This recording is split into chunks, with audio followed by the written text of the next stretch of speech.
Well, I started out as a geologist. I did my undergraduate here at Plymouth in physical geography and geology. And I've loved geology ever since I was a little kid, basically. But I really wanted to pursue it as a career. So I went to Portsmouth afterwards and did a master's, and then got a job doing geotechnical engineering in Australia. It was my first job. So I worked for a year or so in industry.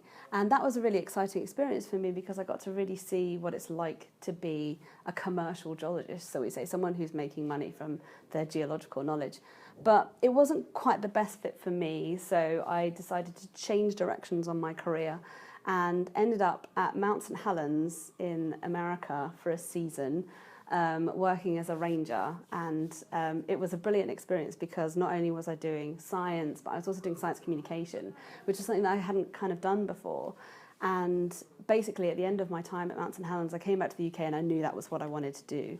So I got a job at the Natural History Museum working in science communication for about 4 or 5 years. And then eventually I decided to try and find out how communication about geology can be improved, because there's a lot of things that you see when you're communicating directly with the public that you think, this isn't working. I'm telling someone about my knowledge and my passion, but it's not connecting with them. It's not connecting with their knowledge and their passion. Why not? Where's the gap? And so that was something that I was really interested in, and so contacted you and spoke about it a bit, and then eventually ended up with a PhD, which thank you very much.